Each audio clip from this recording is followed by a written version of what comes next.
नमस्कार दोस्तों, मैं दीपक स्वागत करता हूं आपका फिर से अपने चैनल पर्सनल एक्सपीरियंस सुनो में। और शायद आप पहचान ही गए होंगे, हमारे साथ हैं फैज़ल भाई। जी हाँ, ये वही शख्स हैं जिन्होंने बरेली की पहली फायरबॉल रेड मीटियोर 350 उठाई थी 1 महीने पहले। सबसे पहले तो मैं अप्रिशिएट करूँगा कि आपने अपने सर्विस टाइमिंग का बहुत ध्यान रखा और आज आप पहली सर्विस के लिए Royal Enfield Suri sales private limited के सर्विस सेंटर में अवेलेबल हैं।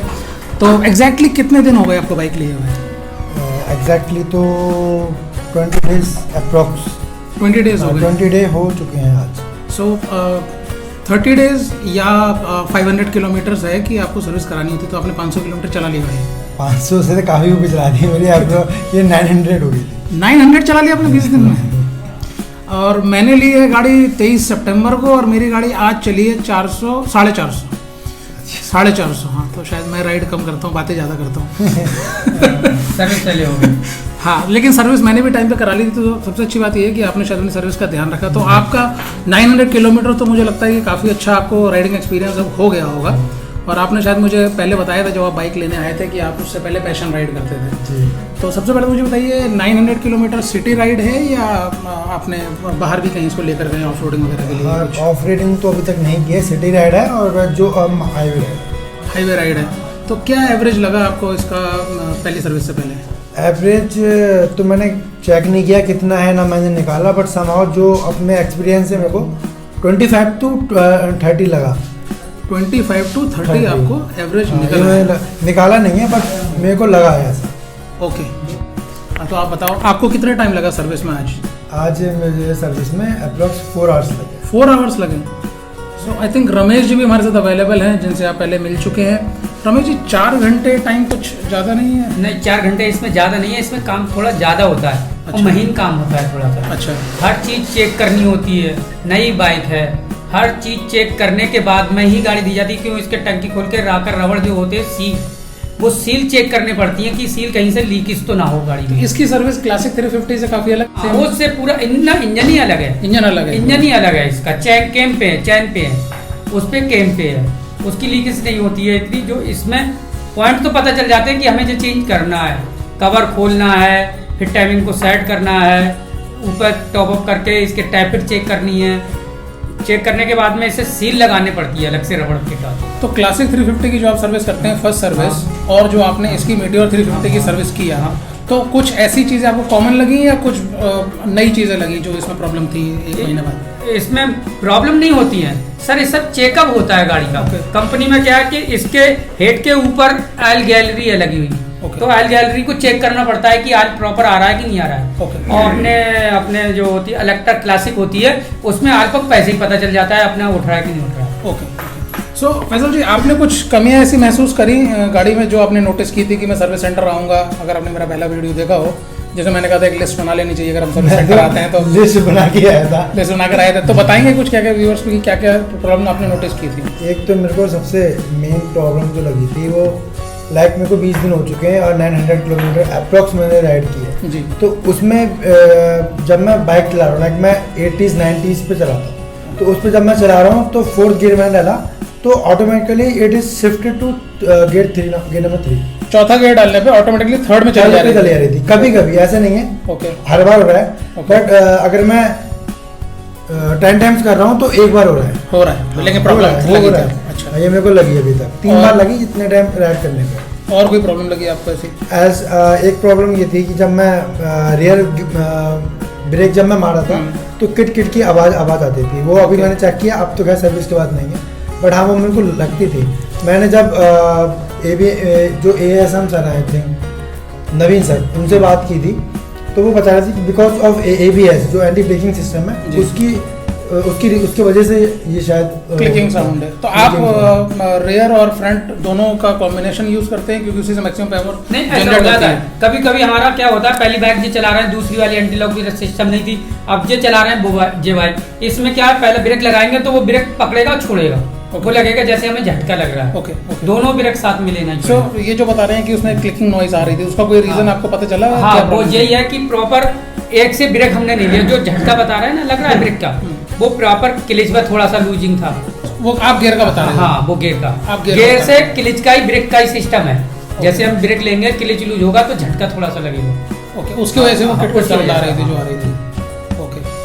और कुछ हीटिंग की प्रॉब्लम या वाइब्रेशन की प्रॉब्लम, ये मैं ज़रूर पूछूंगा क्योंकि रॉयल एनफील्ड की बात आती है तो लोगों के दिमाग में वाइब्रेशन ही चलता है, और मीटियोर में कहा जा रहा है कि इसका इंजन बहुत रिफाइंड है तो इसमें वाइब्रेशंस नहीं है एज़ कम्पेयर टू क्लासिक 350। सो आपको कुछ वाइब्रेशंस वगैरह लगे? इससे बेस्ट पार्ट मुझे ये लगी, लॉन्ग रूट है मेरा, जब मैं घर से निकलता हूँ तो अप्रॉक्स 150 किलोमीटर में चलता हूँ। डेली का है? डेली का है मेरा, जब मैं निकलता हूँ मोस्टली तो ये मेरा चलने का है। अब जब मैं चल रहा हूँ तो मेरे को सबसे बेस्ट पार्ट ये है कि वाइब्रेशन कुछ नहीं।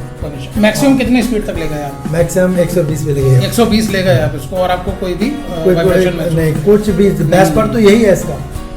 ओके, और हीटिंग प्रॉब्लम भी आपको? हीटिंग प्रॉब्लम तो बिल्कुल नहीं है, ना के बराबर। अच्छा, राइडिंग कंफर्ट बताइए इसका, मतलब जिस तरह का इसका पोस्चर है कैसा है? अगर ये थोड़ा वैसी वाली बात लगी, अगर आउट ऑफ 5 में मार्क्स दूँ तो ये कंफर्ट में 6 है। कंफर्ट में 6 है। जब इनिशियली गाड़ी लॉन्च हुई थी और जब मैंने भी इनकी लॉन्चिंग के एक्सपीरियंसेस देखे थे, एक्सपर्ट्स ने जो बताया था, तो इन्होंने बताया था कि आपका जो राइडिंग पोस्चर है, अगर इसमें गियर्स को और ब्रेक को थोड़ा सा और आगे की तरफ किया जाता तो कंफर्टेबल ज़्यादा रहता है। जैसे नॉर्मल क्लासिक 350 में आपका 90 डिग्री एंगल बनता है राइडिंग का, लेकिन इसमें थोड़ा सा आगे की तरफ बनता है, और अगर इसको थोड़ा और आगे दे दिया जैसे एवेंजर वगैरह में होता है तो ज़्यादा कंफर्टेबल। आपको कुछ ऐसा महसूस हुआ या राइडिंग पोस्चर एकदम परफेक्ट लगा आपको? ऑलमोस्ट आई थिंक इसका राइडिंग पोस्चर 120 के पास जाता है। Okay. जब करते हैं तो Okay. तो मेरे को तो ऐसा कुछ नहीं लगा। मैंने एवेंजर भी चलाई है, उसमें मतलब मेरे हाथ में पेन हो जाता था चलाते पे। अच्छा, ये भी पेन करते थे, ये भी, बट इसमें मेरे को ऐसा कुछ नहीं लगा। अच्छा, मुझे ये बताइए कि सीट कंफर्ट कैसा है इस गाड़ी का? बैठने में काफ़ी हार्डनेस लगती है या अच्छा, आप तो इतना चल रहे हैं 150 किलोमीटर रोज के, तो कैसा लग रहा है? ऐसा कुछ भी नहीं है, जैसे कि आपने बोला कि लग रही है, ऐसा कुछ नहीं है। कंफर्ट के मामले में तो बेस्ट है, ये बहुत अच्छी है कंफर्टनेस के मामले में। तो आप अकेले राइड करते हैं या कभी ऐसा हुआ कि इस लॉन्ग राइड पे कोई साथ में आपके गया हो? कि मैं पिलियन का भी एक्सपीरियंस जानना चाहता हूँ, जो पीछे बैठते हैं उनका कंफर्ट क्यों रहा, क्योंकि पीछे बैकरेस्ट नहीं है इसमें फायरबॉल 350 में आपके, वो जैसे अभी इनकी वाली में नहीं लगा हुआ है। इनके में नहीं लगा। सो मैं ये जानना चाहता कि उसमें कुछ कंफर्ट में कोई दिक्कत आती है पीछे बैठने वाले को, या ठीक है? उसमें तो कंफर्ट आई है। अगर वैसे पिलियन में बैठाल के, जब अपने ABM सर को अपने बैठाल के मैं चलता हूँ, हाँ जी, तो वो बैक बहुत अच्छे से पकड़ लेते हैं। जब आप थ्रॉटल देते होगे तो उनको लगता होगा पीछे? लगता है इवन मैं भी पीछे बैठूंगा, कोई चलाएगा तो मुझे भी डर लगता है। लेकिन वैसे तो जो स्पीड पे चलाता हूँ तो मैं अकेला ही होता हूँ, वैसे कोई तेज नहीं चलाता। और मुझे लगता है कि आपको बैकरेस्ट तो एक लगवा ही लेना चाहिए, नेक्स्ट में आप लगवा ही लेंगे। और कुछ बताना चाहेंगे बाइक के बारे में, और बाकी लोगों का रिएक्शन कैसा रहा जब आप लेके गए? क्योंकि आप ही थे जिन्होंने डिस्ट्रिक्ट में पहली बाइक ली थी, ये 350 मीटियोर 350 पहली डिलीवरी आप ही की हुई, तो कैसा एक्सपीरियंस रहा लोगों का? एक्सपीरियंस मतलब सिंगल टाइप का ही था कि बेस्ट है। रोड प्रेजेंस कैसी थी? लोग देख रहे हैं मुड़कर, जहाँ खड़ी करते हैं काफ़ी लोग मुड़ के देख रहे हैं। इवन जो जिस सिटी में मैं राइड करता हूँ इनफील्ड, तो वहाँ पे एक होंडा हाइनेस वाला बंदा है, तो उसने मुझे रोका, मतलब देख के बोला भाई बढ़िया। अगर उसे थोड़ा पता होता तो वो ये चूज, ये उनका एक्सपीरियंस, ये उनका था। ओके। तो फैसल जी, जैसा आप बता रहे थे कि आपने 120 तक मैक्सिमम इसको ले गए हैं, आपने ABS टेस्ट करके देखे इसका ब्रेकिंग सिस्टम कैसा है? हाँ, वही मैं बताना चाह रहा था कि ये अभी 3 दिन पहले की बात है, जब मैं 120 पे जा रहा था तो जंगल वाला एरिया है जिस रूट पे मैं निकलता हूँ, तो लग रहा था कि आगे एकदम कोई ना निकल जाए। तो मैंने एक बार ब्रेकिंग सिस्टम चेक किया था, तो इतनी स्पीड पे बहुत अच्छी कंट्रोल हुई, बहुत बढ़िया कंट्रोल हुई। जैसे कि मैंने रियर एंड फ्रंट ब्रेक मारे, होता है कि इतनी स्पीड पे आपको डर रहता है गाड़ी डिसबैलेंस ना हो, गिर ना जाए, तो उसके लिए तो बहुत अच्छा है ब्रेकिंग सिस्टम, इसका मुझको काफ़ी पसंद है। और एक चीज़ और बताइए, जैसे मैं बार बार क्लासिक 350 का नाम ले रहा हूँ क्योंकि कंपैरिजन होना लाजमी है। अगर मैं क्लासिक 350 के इंस्ट्रूमेंट क्लस्टर की बात करता हूँ, तो ये इंस्ट्रूमेंट क्लस्टर बिल्कुल ही नए तरह का है, जहाँ पर एक फ्यूल इंडिकेशन भी आता है और आपका नेविगेशन भी अच्छा है, गियर भी आते हैं। हाँ, वो गियर्स भी आते हैं। तो वो आप उसके बारे में कुछ बताइए कि फ्यूल इंडिकेशन आपको कैसे पता चल रहा था प्रॉपरली, कितनी देर में आ जा रहा था? तो सही है इसमें। फ्यूल इंडिकेशन मेरे को बहुत बोलूँगा प्रॉब्लम है। हाँ, क्योंकि अगर मैं फुल बाइक टैंक फुल करा दे रहा हूँ तो, और मैं 100 किलोमीटर से चल रहा हूँ, फुल करा के 100 किलोमीटर में चल रहा हूँ, तो वो आप ऑटोमेटिकली दिखा देगा कि फ्यूल कम है। ये प्रॉब्लम जावा 42 में भी है, जावा क्लासिक में भी है। ये जो मैं बाबा बता रहा हूँ, मतलब इनकरेक्ट इंडिकेशन दे रहा है। हाँ, ये इसमें तेल है लेकिन दिखा रहा है कि कम है। अब ये मुझे समझ नहीं आ रहा कि मिनिमम कितना रहना चाहिए जिसपे वो ये शो ना करे। अगर मेरी गाड़ी में 6 लीटर तेल है तो मतलब हाफ है, मतलब 7 है तो मतलब हाफ है, तो हाफ में शो नहीं करना चाहिए, तो वो करता है शो। 500 में आई थिंक 6 लीटर आ जाता है आराम से, बहुत इजीली आता है, तो वो शो करता है। इसका कुछ है सोल्यूशन, मतलब आपकी नज़र में कुछ आया इसमें इस तरह का? कैसे, जैसे गाड़ी हम चलाते हैं तो शो क्या करता है, इसका फ्यूल जो होता है अंदर जो गेज होता है वो हिलता है, हिलने की वजह से थोड़ा इंडिकेटर आ जाता है, बाकी तो नहीं। अभी तो किसी ने ऐसे नहीं बताया कि कम आ रहा है पेट्रोल। तो आप एक बार अब सर्विस के बाद चेक करके बताइए कि कैसा रहता है। और आपने ब्लूटूथ नेविगेशन यूज़ करके देखा है? नहीं, वो अभी तक वो यूज़ करके अभी तक आपने आज नहीं कर देखा। दिया। आज आपने कॉन्फ़िगर किया है? हाँ आज कर।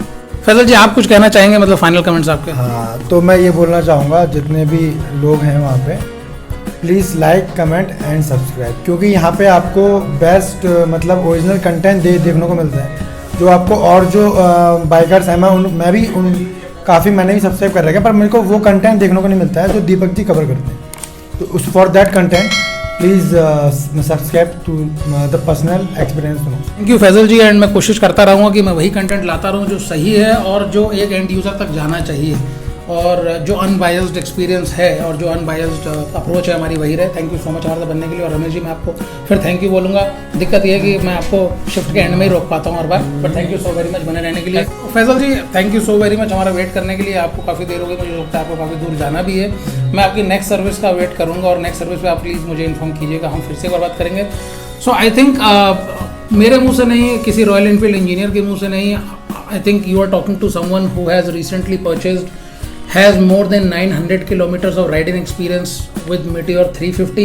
तो आपने उन्हीं के मुंह से सुन लिया कि उनका राइडिंग एक्सपीरियंस कैसा था। अगर आपके मन में कोई क्वेश्चन है जो मैं कवर नहीं कर पाया हूँ, please feel free to drop us in comment box, and I will assure that will meet again at Suri sales private limited service centre. Ramesh भाई हमारे साथ होंगे और इंजीनियर्स हमारे साथ होंगे, हम उन सवालों के जवाब लाएंगे। फैजल जी को हम छोड़ेंगे नहीं, फैजल जी के भी हम पीछे लगे रहेंगे कंटिन्यूसली। गाड़ी कंपनी ने लॉन्च की है, हम राइडर एक्सपीरियंस लेते रहेंगे और आप तक पहुंचाते रहेंगे। अपने सवाल आप डालते रहिए। सब्सक्राइब नहीं किए तो सब्सक्राइब कर लीजिए, पसंद आए तो लाइक कीजिए, ज़बरदस्ती वाली बात नहीं है। और अगर आपको लगता है कि ये एक्सपीरियंस किसी के साथ शेयर हो सकता है जो इंटरेस्टेड है Meteor 350 में, या आपको लगता है किसी और के साथ शेयर करने की ज़रूरत है, प्लीज़ शेयर कीजिए और बने रहिए। Stay tuned, stay home, stay safe. Thanks so much.